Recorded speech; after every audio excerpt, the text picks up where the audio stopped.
합니다. 주님의 말씀입니다. 경청하십시오. 그러나 베드로가 저주하며 맹세하되 나는 너희가 말하는 이 사람을 알지 못하노라 하니 닭이 곧 두 번째 울더라. 이에 베드로가 예수께서 자기에게 하신 말씀 곧 닭이 두 번 울기 전에 네가 세 번 나를 부인하리라 하심이 기억되어 그 일을 생각하고 울었더라. 아멘. 두 사람을 소개해드립니다. 한 사람은 의사로서 세계 제2차 대전 당시에 유대인이라는 이유 때문에 3년 동안 그 유명한 강제 수용소 아우슈비츠에 갇혀서 극심한 고통을 겪었던 분입니다. 빅터 플랭클이라는 분입니다.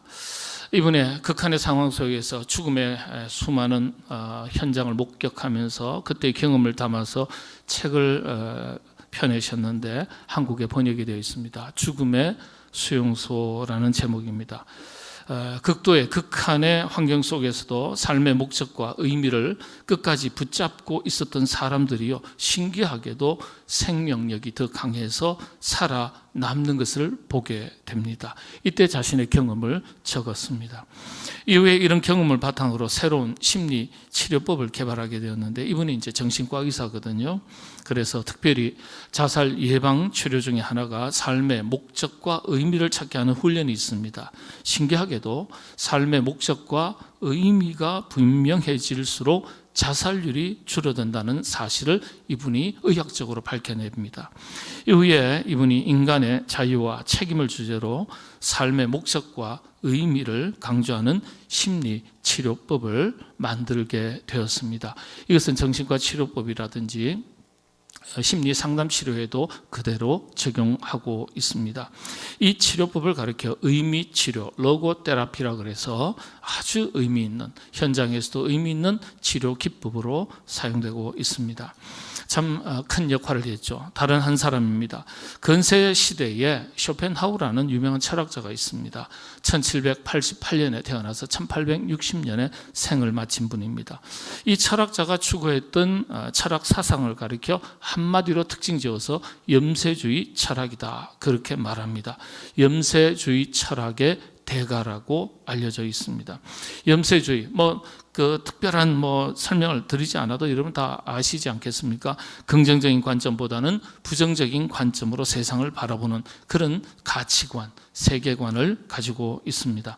밝은 면보다는 어두운 면, 선한 것보다는 악한 것, 이렇게 대체로 부정적이고 비판적인 경향으로 세상을 바라보고 해석하기도 합니다. 이 철학자가 쓴 유명한 책 한 권이 있는데, 이분이 쓴 책이 굉장히 유명한 책들이 많이 있습니다. 철학을 공부할 때 제가 이 책들을 굉장히 많이 읽었습니다. 그러나 다 읽을 필요는 여러분 없습니다. 가장 유명한 책 중에 한 권 중에 하나가 자살론이라는 책입니다. 여러분 읽지 않으셔도 됩니다. 이 책에서 이분이요, 세상에서 가장 행복한 것은 태어나지 않은 것이다, 이렇게 말했습니다. 그래서 그 다음에 두 번째로 행복한 것은 태어났다면 빨리 생을 마치는 것이다, 이렇게 주장했어요. 동시에 이분이 또 한 가지 설명을 덧붙일 때, 신이 인간에게 준 최고의 특권은 스스로 자살할 수 있는 권리다, 이렇게 주장했습니다. 도저히 기독교 가치관과는 도저히 같이 할 수 없는 내용이죠. 또 이분이 쓴 책 중에서 인생론이라는 책이 있는데요, 이 책에서 이런 글이 있습니다. 우리가 살아가는 직접적인 목적은 괴로움이다, 고통이다. 그 고통의 끝자락은 죽음이다, 이렇게 주장했어요. 그래서 세계는 지옥이다 그랬습니다. 참, 세계는 지옥이다. 하나님께서 만드신 온 우주 만물의 행복 동산이 되어야 되는데 지옥이다 그랬어요. 지옥이 따로 있는 것이 아니라 이 세상이 지옥이니까 빨리 세상 지옥을 벗어나는 길은 스스로 죽음을 택하는 것이다, 이렇게 주장을 했습니다. 그러면서도요, 아이러니컬하게 그는 자살하지 않았습니다. 심장마비로 생을 마쳤습니다. 자살 예찬론을 주장했지만 자살하지 않았으니까 정작 자신은 오래 살고 싶었던 것 같습니다.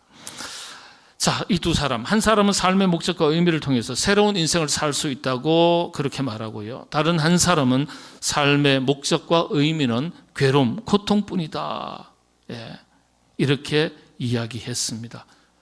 전혀 다른 결과를 낳았습니다. 한 사람은 수많은 생명을 살리는 길로 인도했고요. 다른 한 사람은 수많은 생명을 죽음의 길로 인도했습니다. 이 쇼펜하우의 자살론의 책이 나오면서 유럽의 청년들이 한 20여만 명이 자살했다고 그렇게 통계적으로 알려져 있습니다. 영향을 받은 것이죠. 안타까운 일입니다. 생명을 살리는 일에 우리가 쓰임받아야지 생명을 죽음에 이르게 하는 일에 그렇게 이용된다면 그 참 어리석은 인생 아니겠습니까? 우리나라 자살률이 OECD 국가 중에서 거의 20년째 1위입니다. 제가 오늘 아침에도 혹시라도 통계 잘못된 게 없을까 통계청의 통계도 찾아보고요. 제가 이미 알고 있는 내용이지만 다시 한번 확인을 했습니다. 거의 20년째 중간에 한 1년 정도가 1위를 놓쳤고요. 20년째 1위입니다. 개인적으로나 국가적으로나 큰 비극이 아닐 수 없습니다. 자살하는 이유 중에 하나가 어떤 겁니까? 살 이유가 없다는 겁니다. 살 이유가 분명하면 자살하지 않습니다. 삶의 목적과 의미를 잃어버렸기 때문에 그런 것입니다. 오늘 말씀의 제목이 인생의 새로운 길이라는 것인데 여러분 인생의 새로운 길이라는 것이 어떤 겁니까? 직장이 달라지고 내 위치가 달라지고 내 삶의 환경이 달라지고 테두리가 달라지면 인생의 새로운 길이 시작되는 것입니까? 그렇지 않습니다. 그러나 세상은 그렇게 말합니다. 내 삶의 위치가 달라지고 내 위치가 달라지고 내 환경이 달라지고 내 직장이 달라지고 내 샐러리가 월급이 달라지고 내 삶의 터전이 형통한 길로 이어져서 무엇인가 번창게 되고 그렇게 되면 그것이 새로운 인생의 길이다. 길이 열렸다. 그렇게 얘기합니다. 아주 틀린 것은 아니지만 기독교적인 영적인 관점에서는 정답은 아닙니다. 인생의 새로운 길이라는 것은요. 지금과 다른 인생이라는 의미보다는 참된 삶의 목적과 의미를 찾는 것이라 이렇게 말씀드릴 수 있겠습니다. 마가복음서 강해를 다시 한번 이어가겠습니다. 오늘 베드로 이야기인데요. 베드로는 인생의 두 번의 큰 전환점, 턴 어라운드, 자신의 인생을 돌이키는 터닝 포인트라고도 할 수 있겠죠. 전환점을 경험합니다. 첫 번째가 예수님을 만나서 어부에서 제자로 그의 인생의 새로운 길들이 열리고 걷게 된 것입니다. 그러나 위기 앞에서 예수님을 부인합니다.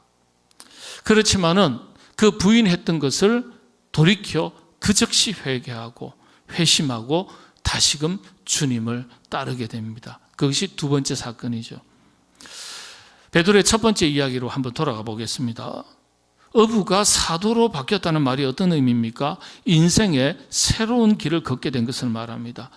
삶의 목적이 바뀐 것입니다. 여러분 목적이 바뀌니까요 관심이 달라집니다. 보는 것도 듣는 것도 말하는 것도 생각하는 것도 다 달라집니다. 모든 것이 달라집니다. 이 모든 것이 달라진 것 예수님을 만난 것으로부터 달라지기 시작한 거예요. 예수님을 만난 것으로부터 출발하는 겁니다. 베드로의 인생은요 예수님을 제대로 만난 것으로 인하여 달라졌습니다. 우리가 베드로에게서 얻는 얻게 되는 핵심의 영적 교훈의 핵심 중에 핵심이죠. 베드로는 예수님을 제대로 만나서 인생이 달라진 사람입니다. 여러분 우리가 신앙생활을 할 때요 우리도 예수 믿고 인생이 달라졌다는 이 소리 꼭 들으셔야 합니다. 그렇지 않습니까? 예수님 믿고 뭔가 인생이 달라졌다, 내 삶이 달라졌다, 말씀드린 대로 세속의 가치 기준을 가지고 내 직장 생활이 달라지고 내가 어떤 승진해서 위치가 달라지고 내 삶의 어떤 수준이 달라지고 이게 인생이 달라진 겁니까? 아니요, 그게 아니에요. 내 내면 세계가 달라지는 것이 영적인 기준에서 첫 번째 기준이라는 거예요. 예수님 믿고서도 인생이 하나도 달라진 것이 없다면 예수 잘못 믿는 것 아니겠습니까? 환경이 달라졌다기보다는요 내 내면 세계가 달라졌다는 이 소리를 먼저 들으셔야 합니다. 여러분들 그런 말씀 들으시는 여러분 다 되시기를 바랍니다. 예수님 제대로 만나면 그때부터 믿는 것이 차원이 달라집니다. 삶이 달라지는 것이죠. 그래서 예수님을 제대로 만나야 됩니다. 예수님을 그냥 믿고 사는 정도면요 삶의 목적과 관심이 잘 바뀌지 않습니다. 예수님 제대로 만나서 변화를 받으면 그때부터 내 내면 세계, 정신 세계, 영혼의 세계가 달라지니까요 삶이 달라지는 겁니다. 이전과는 차원이 달라지는 것이죠. 여러분, 우리가 신앙생활을 하면서도 우리 삶이 새로운 인생이 좀 열렸으면 좋겠다, 길이 열렸으면 좋겠다, 또 다른 차원에서의 삶을 살았으면 좋겠다라고 이야기하면서도 세속적 가치 기준을 가지고 그렇게 이해하는 경우가 대단히 많다는 겁니다. 눈에 보이는 우리의 세속의 삶은 하나도 달라지지 않았어도 우리 내면 세계가 달라졌다면, 영혼의 세계가 달라졌다면 그건 새로운 인생의 길이 열린 겁니다. 여러분들, 정말 우리가 예수님을 만나서 내 인생이 달라졌다, 새로운 인생의 길을 걸어간다, 여러분 그렇게 느끼시고 느끼실 뿐만 아니라 많은 사람들에게도 그런 소리를 들으시는 여러분 되시기를 바랍니다. 인생의 새로운 길이 열리기를 원하신다면요, 베드로처럼 주님을 제대로 만나셔야 됩니다. 어떻게 해야 주님을 제대로 만나는 것이겠습니까? 주님을 제대로 만나는 것이 어떤 것입니까? 꿈에 예수님이 찾아오시는 방식인가요? 예? 환상 중에 주님을 보시는, 만나는 그런 차원인가요? 예수님과 우리와의 만남에는 특별한 방식, 특징이 있습니다. 두 가지인데요. 첫 번째가 여러분들, 주님이 항상 먼저 우리를 찾아오셨다는 점이에요. 이게 주님과 우리와의 만남의 방식입니다. 우리가 주님을 찾는 게 아니에요. 주님이 항상 우리를 먼저 찾는 거예요. 이거 하나님의 방식입니다. 베드로가 예수님을 찾아간 것도 아니죠. 예수님께서 먼저 베드로를 찾아오셨어요. 이게 아주 중요합니다. 12제자를요 전부 다 찾아가셨어요. 12제자가 주님을 먼저 찾은 게 아닙니다. 이게 하나님께서 우리를 찾아오시는 방식이에요. 12명의 제자를 그룹을 가리켜서 스몰 유니버셜이라고 말합니다. 소우주라고 말합니다. 모든 세상의 사람들을 다 말하는 겁니다. 그러니까 12명을 각각 다 찾아가셨어요. 가장 이게 주님께서 우리를 찾아오시는 가장 보편적이고 일반적인 방식이라는 점입니다. 그래서 찾아오시는 주님을 잘 만나는 게 중요합니다. 여러분, 더 넓게 생각해 볼 때 예수님도 성육신이라는 방식으로 우리 인간들에게 찾아오셨습니다. 여러분, 구약에 보시면 출애굽도 마찬가지입니다. 애굽에서 이스라엘 백성들이 신음하고 고통할 때 하나님 찾지 않았습니다. 여러분들 찾지 않았어요. 그 기록이 없어요. 그냥 단지 고통하고 신음하고 고통할 때 하나님께서, 여호와 하나님께서 그것을 불쌍히 여기셨다 그러셨어요. 그래서 모세를 통해서 하나님께서 이스라엘 백성들을 찾아가시고 그들을 부르신 거예요. 광야로 부르시고 젖과 꿀이 흐르는 땅으로 부르신 거예요. 이게 기본적으로 우리와 하나님과의 만남의 방식입니다. 성경 속 예수님은요, 끊임없이 사람들을 찾아가셨습니다. 그리고 만나주셨습니다. 마리아와 마르다를 찾아가셨습니다. 부활하셨어도 마찬가지죠. 제자들이 부활하신 예수님을 먼저 찾지 않았습니다. 부활하신 주님께서 제자들을 찾아가셨습니다. 그런데 찾아가셨지만 찾아오신 것을 모르는 사람들도 있었고, 찾아오신 것을 알고 받아들이는 사람도 있었습니다. 때로는 거부하는 사람들도 있었습니다. 지금도 마찬가지입니다. 지금도 예수님은 끊임없이 우리를 찾아오시는 거예요. 우리가 먼저 예수님을 찾는 게 아닙니다. 찾는 것처럼 그렇게 생각될 뿐입니다. 그래서 찾아오시는 주님을 잘 만나는 것이 우리에게 복이 됩니다. 만남의 복이라고 말할 수 있겠죠. 경우에 따라서는 우리가 주님을 먼저 찾는 방식도 있죠. 그러나 그 근본은 주님께서 우리를 먼저 찾으시는 거예요. 누가복음서 15장에 보면은 이 누가복음서 15장을 가리켜 에반겔리움, 에반겔리오, 많이 들어서 아실 겁니다. 복음 중에 복음이라는 헬라 뜻입니다. 성경 전체 이야기를 내러티브 스토리, 하나의 이야기를 구성했을 때 세 가지의 이야기로 압축해서 누가복음서 15장에 기록한 것입니다. 그래서 이 15장을 가리켜 복음 중에 복음이라고 말하는 겁니다. 여기에는 세 가지 이야기가 기록되어 있습니다. 잃어버린 양, 잃어버린 동전, 그리고 돌아온 탕자 이야기. 우리 한국에서는 탕자 이야기로 이렇게 알려져 있지만 사실은 지극한 아버지의 사랑 이야기입니다. 그런데 여러분들 성경 읽을 때 참 자세히 주의해서 읽는 게 꼭 필요합니다. 이 세 가지 핵심되는 복음의 핵심을 담고 있는 이 이야기를 가만히 보면요, 이 놀랍게도 이 세 가지 이야기 속에 공통적으로 반복되는 한 단어가 있습니다. 이게 어떤 단어일까요? 세 이야기에 공통적으로 반복되는 단어, 놀라운 단어입니다. 찾다, 찾아내다, 이 단어입니다. 다시 말씀을 드리면 우리를 찾아오시는 주님의 적극적인 만남의 방식을 설명하는 단어예요. 끊임없이 지금도, 그때나 지금이나 앞으로도요, 끊임없이 주님은, 하나님은 누구를 찾고 계신다고요? 우리를 찾고 계시고 우리에게 찾아오신다는 뜻입니다. 예. 이 반복된 단어가, 세 단어가 이 세 가지 이야기에 반복적으로 기록되어 있습니다. 주님께서 항상 우리를 먼저 찾아오시는 방식의 이야기, 돌아온 탕자 아들 이야기는요, 마치 주님을 찾아가는 방식처럼 보이지만은요, 그렇지 않습니다. 그 아버지는요, 매일매일 마음으로 집 나간 아들을 찾아간 거예요. 집 나간 아들을 기억하고요, 언제 돌아올까 기다렸고요, 마음은 항상 누구에게 가 있었습니까? 집 나간 아들, 탕자 아들에게 가 있었던 거예요.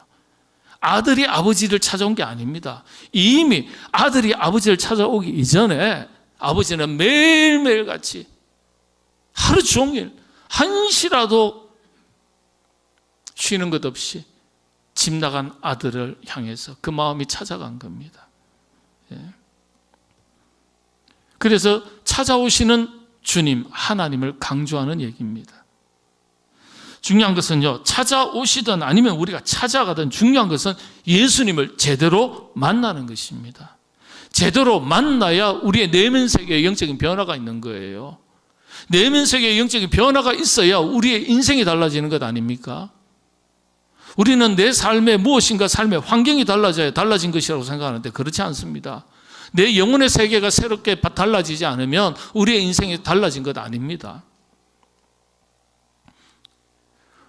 우리로 하여금 인생의 새로운 길을 걷게 하시기 위해서 오늘도 주님은 우리를 끊임없이 찾아오고 계신다는 사실을 여러분 기억하시게 되기를 바랍니다. 중요한 건 만나야 돼요. 어떻게 만나야 될까요? 잠을 많이 자면 주님께서 꿈속에서 찾아오시나, 꿈으로 역사하시는 분이시니까. 예. 백일몽에 불과해요. 지금 꾸는 꿈은요, 개꿈이라 그러잖아요. 예. 여러분, 어떻게 주님께서 찾아오실까요? 두 번째입니다. 하나님께서 우리를 찾아오시는 방식, 먼저 찾아오셨고, 두 번째는요, 말씀으로 찾아오신다는 거예요. 말씀으로. 간단하게 설명을 드리면 주님께서 우리에게 찾아오시는 가장 분명한 방식은 오늘 우리 시대에 말씀으로 찾아오신다는 점이에요. 성경은 이 점에 대해서 분명하게 기록하고 있습니다. 요한복음서 1장 14절의 말씀에 보면 말씀이 육신이 되어 우리 가운데 거하시며 우리가 그의 영광을 보니 아버지의 독생자의 영광이요 은혜와 진리가 충만하더라. 하나님의 말씀과 예수 그리스도를 일치시킵니다. 말씀이 곧 예수 그리스도인 거예요. 그래서 교회는요, 말씀의 권위를 항상 최우선에 둡니다. 특별히 종교개혁 이후에 개혁교회 전통은 말씀의 권위를 최우선에 둡니다. 사실 종교개혁 핵심의 정신은 한마디로 요약하면 말씀으로 돌아가자, 말씀으로 돌아가자, 이것입니다. 그런데 이 말씀, 이 개혁 운동은요, 지금도 우리 안에서 계속되어야 합니다. 이를테면 개인적인 차원에서는 신앙개혁 운동이죠. 교회 개혁 운동으로 나아가고요. 말씀으로 돌아가는 것. 지금도 기록된 말씀을 통해서, 선포되는 말씀을 통해서 우리를 찾아오시는 거예요. 이 속에서 성령님이 임재하시고 역사하시는 겁니다. 사람의 마음을 감동케 하시고 깨닫게 하시고 결단케 하시고 그리고 행동하게 하시는 거예요. 성경은요, 하나님을 로고스라고 분명하게 가르쳐주고 있습니다. 로고스라는 이 단어가, 헬라어 단어가 말씀이라는 뜻입니다. 그래서 말씀을 통해서 주님은 우리를 만나주시는 거예요. 말씀을 통해서 우리는 주님을 만나는 것입니다. 부분적인 만남이죠. 완전한 만남은 천국 갔을 때 우리가 만나게 될 겁니다. 이 땅에 살아가는 동안에는 부분적으로 주님을 만나는 겁니다. 완전한 만남은 아니에요. 그럼에도 불구하고 우리가 분명하게 새겨야 될 것은요, 주님과의 가장 기본적인 만남의 방식은 1차적으로 말씀을 통해서라는 점입니다. 여러분, 그렇습니다. 주님과의 만남이 멀리 있지 않습니다. 1차적으로 말씀이 내게 와서 부딪힐 때 주님의 말씀으로 받아야 됩니다. 이 속에서 주님의 뜻을 구하고 찾아야 됩니다. 말씀이 선포될 때 저 말씀은 꼭 나를 두고 하신 말씀처럼 들려야 합니다. 나를 콕 찍어 나에게 하시는 말씀처럼 들려야 합니다. 남의 이야기하는 것처럼 들리면요, 잘못 듣는 것입니다. 간혹 그러지 않습니까? 목사님은 나 들으라고 꼭 저렇게 설교하시는 것 아닐까 하는 생각이 드는 경우가 있을 수 있습니다. 그렇게 들리셨다면 잘 들으신 거예요. 설교는 나 들으라고 주님이 말씀하시는 겁니다. 옆 사람 들으라고 주시는 게 아니에요. 옆 사람에게 하는 이야기를 내가 귀동냥하는 것으로 들리면 큰 잘못입니다. 그래서 하나님의 말씀은요, 내게 들릴 때 은혜와 감사로 들리기도 하지만은 책망과 회개로 들리기도 하는 거예요. 우리 가슴에 부딪힐 때 감사하는 마음으로 받는 말씀도 있고 찔려서 아프고 쓰라린 말씀도 있는 거예요. 여러분, 하나님의 말씀은 듣고 싶은 것만 들리는 게 아닙니다. 듣고 싶지 않아도 들리는 하나님의 말씀도 함께 있는 것입니다. 중요한 것은 이 말씀을 나에게 주신 말씀인 줄로 믿고 받으면 그때부터 주님과의 만남이 시작되는 거예요. 주님은 우리와 늘 함께 하시지만은 우리의 인식 속에는요, 주님과의 만남이 늘 함께 하는 것은 아닙니다. 말씀으로 내 것으로 받고 그 말씀 안에 거할 때 주님의 임재가 시작되는 것입니다. 그리고 우리 자신의 삶이 변화되기 시작하는 겁니다. 그래서 우리가 하나님의 말씀을 늘 가까이 하고 사는 것이 그렇게 중요해요. 예를 들어서 여러분, 1000번째 한때 열심히 하시더니 안 하시죠. 안 하시는 분이 많아요. 근데 끝났으니까. 끝나시면 또 하시면 돼요. 저도 몇 번이나 했거든요. 단순한 게 아닙니다. 달리 1000번째가 아니에요. 하나님의 말씀을 늘 가까이 하고 살아가려는 영적인 운동인 겁니다. 1000번째는 제사의 횟수의 의미가 있다기보다는요, 하나님의 말씀을 1000번이나 가까이 하는 것에 더 큰 의미가 있는 것 아니겠습니까? 예? 여러분들 구약 성경에 뭐라고 되어 있습니까? 여호와를 가까이 함이 뭐라고요? 다 아시는데 말씀 안 하시는 거잖아요. 그죠? 여호와를 가까이 함이 당신에게 복이 돼. 이게 아니잖아요. 여호와를 가까이 함이 내게 복이라 그랬습니다. 여호와를 가까이 함이, 여호와의 말씀을 가까이 함이 내게 복이라 그랬어요. 이 성경 말씀이 하나님과의 만남, 임재, 동행을 의미하죠. 가까이 하는 게 복입니다.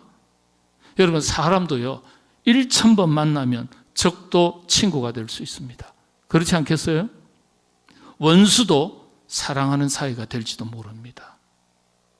그러니까 하나님의 말씀을 늘 가까이 한다는 것, 1000번 가까이 한다는 것이 하나님과의 깊은 만남을 위한 하나의 방법론인 거예요. 그게 우리에게 복이 되기 때문에. 현대사회, 현대교회, 현대 그리스도인들의 특징이 어떤 것입니까? 예배에서 자꾸 멀어집니다. 말씀에서 멀어진다는 뜻이에요. 공동체에서 멀어진다는 거예요. 이전보다 훨씬 더 많이 멀어졌습니다. 이럴 때일수록 말씀을 사모하시고 예배를 사모하시게 되기를 바랍니다. 모든 곳에서 주님을 만날 수 있지만은요, 가장 분명한 주님과의 만남은 말씀에서부터 시작된다는 점을 여러분 기억하시기를 바랍니다. 저는 결단코 주를 떠나지 않겠습니다. 베드로가 호언장담했지 않습니까? 그런데 주님을 부인했습니다. 말씀을 부인하는 거예요.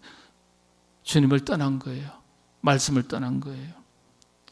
그런데 부인하자마자 곧 돌아서서 회심의 눈물을 흘립니다. 베드로의 두 번째 회심의 사건이죠. 첫 번째가 어부였던 자신을 찾아오셨던 주님 말씀에 곧 배와 그물을 버려두고 주를 따랐던 것이 회심이었다면, 인생의 새로운 길을 걷게 된 회심의 사건이었다면, 두 번째 회심은요, 베드로의 영적 세계가 완전히 새롭게 거듭나는 완성된 회심의 사건입니다. 바로 오늘 본문 말씀입니다. 성경은 이 장면을 이렇게 설명합니다. 곧 닭이 2번 울기 전에 네가 3번 나를 부인하리라. 부인하리라 하심이 기억돼요. 그 하셨던 말씀이 기억돼요. 제가 절대 주와 함께 죽었지, 절대 부인하지 않겠습니다, 떠나지 않겠습니다, 멀리하지 않겠습니다, 그렇게 혼장담했던 그 베드로의 말 앞에, 아니야, 무슨 소리, 너 나 버릴 것이다, 떠날 것이다, 부인할 것이다. 그런데 주님께서 날카롭게 자신의 영혼의 세계에, 내면 세계를 보시고 하셨던 그 말씀이 기억나니까, 주님 말씀이 기억나니까 그 일을 생각하고 울었더라. 말씀이 생각나서 울었고, 말씀이 생각나서 다시 회심하게 됩니다. 이게 베드로의 위대한 점입니다. 이때 이후로 베드로는 진짜 사도 베드로가 되었습니다. 베드로의 영적 세계를 새롭게 완전히 뒤바꾸고 인생의 새로운 길을 걷게 된 핵심이 무엇입니까? 성경은 그렇게 말합니다. 오늘 14장에서 마가복음서에서는 그 일이 생각나서. 근데 마태복음에서는요, 말씀이 생각나서 이렇게 기록되어 있습니다. 말씀이 생각나서. 여러분, 말씀이 우리 심령 가운데 부딪힐 때 여러분들 그 말씀을 통해서 여러분 우리 내면 세계가 깨어지고 부서지고 달라지고 변화되는 사람이 있어요. 그런데 말씀이 이 심령의 세계에 부딪혀도 전혀 변화가 없는 사람들도 있습니다. 생각이 달라지지 않습니다. 삶의 내용이 달라지지 않습니다. 가치관이, 인생관이 달라지지 않습니다. 그냥 말씀을 듣고 한쪽 귀로 흘러버려요. 그런데 어떤 분은요, 이 말씀이 심령의 세계에 딱 와서 부딪힐 때 이 말씀 때문에 주님과의 새로운 만남이 시작됩니다. 내면 세계를 돌아보고요, 영혼의 세계가 변화를 경험합니다. 그러면서 인생의 새로운 길을 걷기 시작합니다. 세상의 환경은, 테두리는, 울타리는 그대로예요. 그러나 내면의 영혼의 세계가 달라지니까 새로운 인생의 길을 걷게 되는 것입니다. 말씀이 생각나서. 주님께서 말씀으로 베드로의 영혼의 세계를 찾아가신 거예요. 그리고 그를 변화시켜 주신 거예요. 여러분, 베드로만이 아니죠. 주님께서는 사울을 찾아가셔서 그의 영혼의 세계를 변화시켜 주셨습니다. 그 이후에 사울은 위대한 사도 바울이 되었습니다. 요한일서 2장 24절에 이런 말씀이 있습니다. 너희는 처음부터 들은 것을 너희 안에 거하게 하라. 처음부터 들은 것이 너희 안에 거하면 너희가 아들과 아버지 안에 거하리라. 처음부터 들은 것 뭡니까? 말씀입니다. 말씀이 우리 안에 거하면 아들과 아버지 안에 너희가 거하게 된다. 만나는 거예요. 제대로 된 만남이에요. 주님을 만나는 겁니다. 들은 것, 말씀입니다. 이 말씀이 우리 안에 거한다는 것은요, 주님의 임재, 주님과의 연합, 주님과의 깊은 만남을 말합니다. 그렇습니다. 인생의 새로운 길을 원하신다면 주님부터 제대로 만나셔야 됩니다. 우리 가슴의 영혼의 세계에 말씀부터 가까이 하고 사는 것입니다. 그렇게 되면 말씀으로 우리를 찾아오시는 주님을 확신 가운데 만나게 될 줄로 믿습니다. 여러분, 새로운 인생의 시작이 어디에서부터 시작되는 겁니까? 직장 달라졌다고요? 나의 위치가 달라졌다고요? 나의 삶의 삶의 어떤 기준이 달라졌다고요? 부가 달라졌다고요? 생활이 달라졌다고요? 아닙니다. 내면 세계의 영혼의 변화가 되지 않으면 인생은 하나도 달라진 것 아닙니다. 주님을 먼저 깊이 만나시게 되기를 바랍니다. 피택자들에게도 당부합니다. 주님을 먼저 깊이 만나는 것이 우선입니다. 제자가 되고 일꾼이 되는 건 그 다음이에요. 주님을 제대로 만나는 것에서부터 시작하셔야 되는 겁니다. 우리 모두 마찬가지 아니겠습니까? 각자 인생의 새로운 길을 찾고 열리기를 원한다면요, 여러분 주님을 더 깊이 만나시게 되기를 바랍니다. 그리고 의미 있고 가치 있고 새로운 인생의 길들이 활짝 열리게 될 줄로 믿습니다. 그런 은혜 여러분들에게 부어주시기를 원합니다. 기도하겠습니다. 주님, 말씀이 생각나서 울었던 베드로의 이야기가 오늘 우리들의 이야기가 되게 하여 주시옵소서.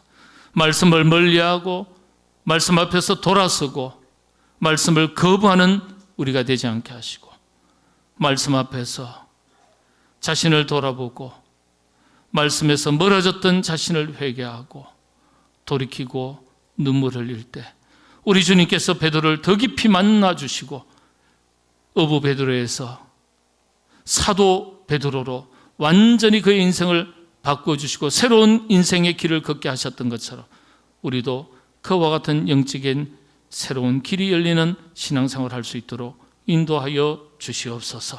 예수님의 이름으로 기도하옵나이다. 아멘.